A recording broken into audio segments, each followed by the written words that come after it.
This is the Dzogchen Sende Lama Jigme Gyatso of the Buddha Joy Meditation School.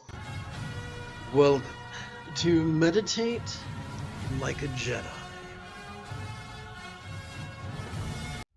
This mid-morning, let us recite and explore the meaning of the second verse of Spaciousness of Vajrasattva, the meditation classic composed by the great Buddhist reformer Vajra.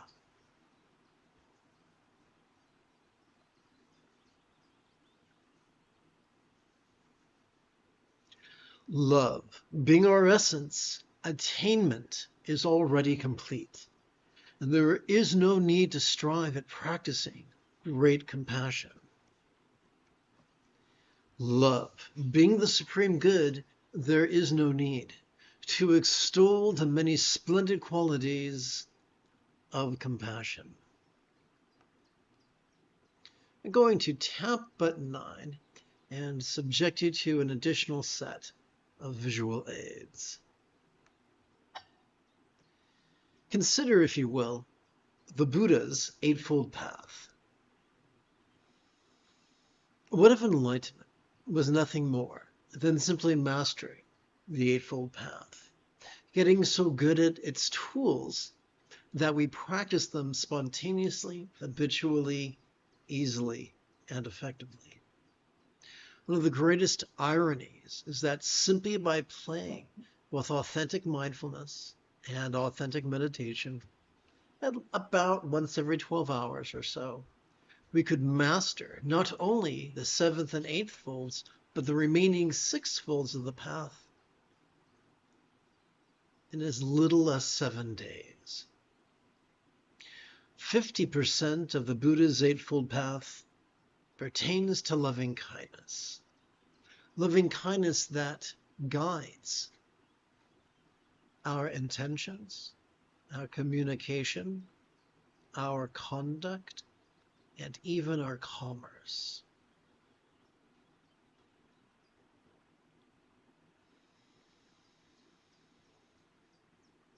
Before there was institutional Buddhism, there was proto-Buddhism.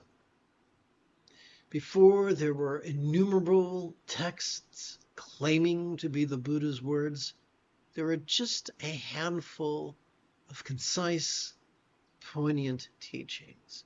Before there were hundreds of vows to outlining morality, there were simply the application of love to our 4 bases of mindfulness: the mental, the interpersonal, the physical, and the circumstantial.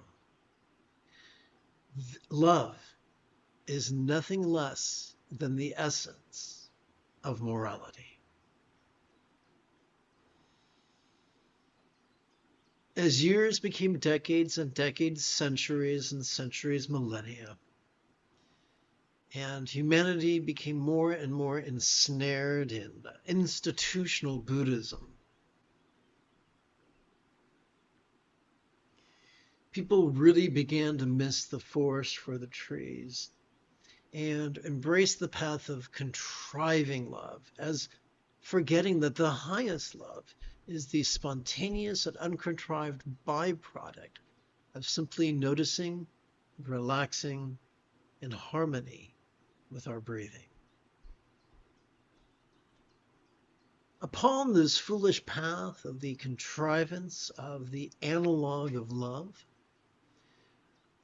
a text was composed known as the Bodhicharya Vatara, the Bodhisattvas, the Path of the Bodhisattva. And in multiple chapters in that tome, people praise love.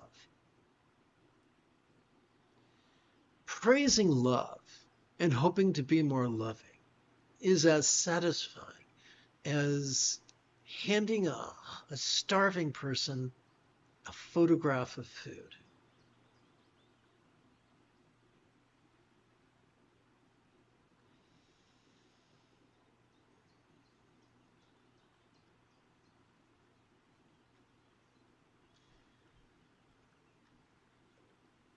Sturgeon's law reminds us that 90% of everything sucks.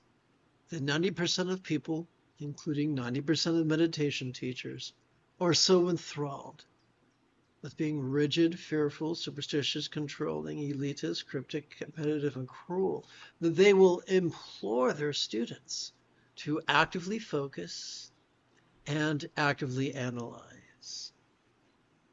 Doing so will so exhaust our dorsolateral as well as medial prefrontal cortex that we will begin presenting with symptoms of depression, no less triggering our amygdala, the seat of both anxiety and aggression. So when I first started on the path, the only teachers I could find were the ones who told me to actively focus and actively analyze. I noticed that made me cranky and anxious. I looked at my companions. They were cranky and anxious. I looked at my teachers. They were cranky and anxious. And I was not the first person to notice this. For throughout the centuries, people were saying, you know, guys, I think we need to really focus on compassion, because they noticed they were getting cranky. And so with the purest of intentions, they said, hey, you know, if focusing on breath and analyzing breath makes me cranky, then surely focusing on love and analyzing love will make me loving. No, it doesn't. Even if you focus on love and analyze love, you'll still trigger the amygdala, the seat of both anxiety and aggression. But I've got some good news. The good news I always share with you, and it's this, that neither the amygdala nor the prefrontal cortex constitute the entirety of our central nervous system. Consider, if you will, the humble spinal cord, which could be described as the hub of our autonomic nervous system. When we take a relaxing break from our exhausting habit of actively competing against it, and instead passively cooperate with our autonomic nervous system,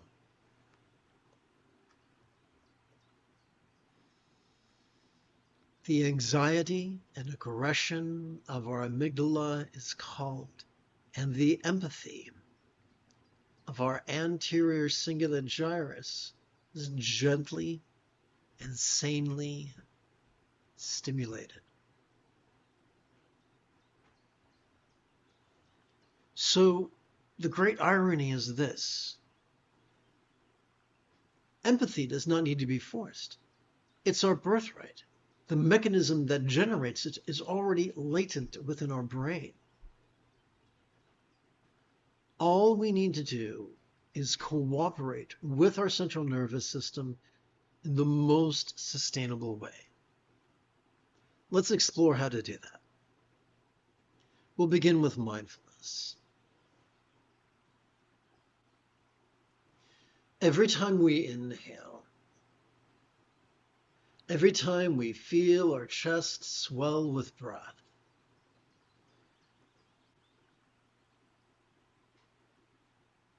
we have evolved to automatically access the middle bit of our spinal cord, whose fancy name could be described as the hub of our sympathetic nervous system. It has evolved to help us to notice in a very special way. It has evolved to help us to vulnerably, passively, viscerally, randomly, and fleetingly notice all mind's antics, all the perceptions, sights, sounds, sensations, flavors, scents, and the like. All the emotions, all the intentions, all the cognitions, all the thoughts, all the recollections, all the imaginings, all manner of phenomena, from the external to the internal, from the physical to the mental, from the pleasurable to the painful, from the interesting to the boring, from the glorious to the grotesque. Allow me to share with you a rule of thumb.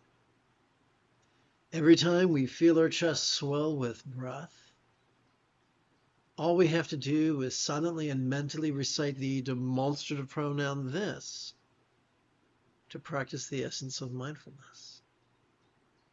But what are we to do with all that which we have noticed?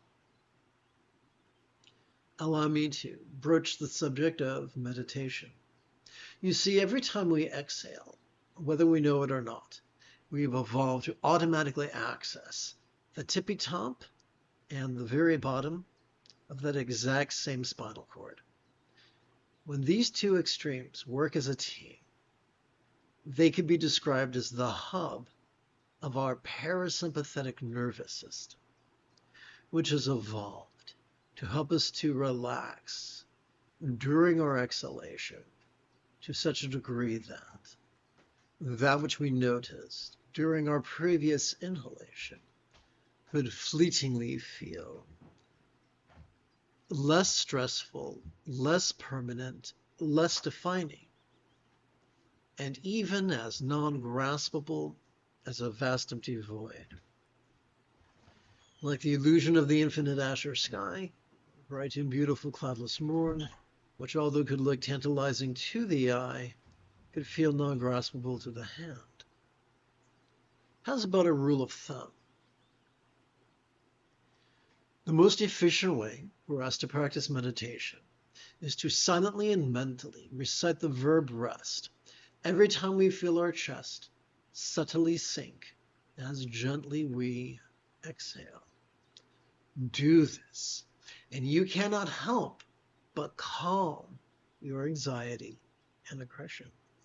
Do this, and you cannot help but gently stimulate your anterior cingulate gyrus, the seat of empathy. Do this, and you cannot help but master the Buddha's Eightfold Path.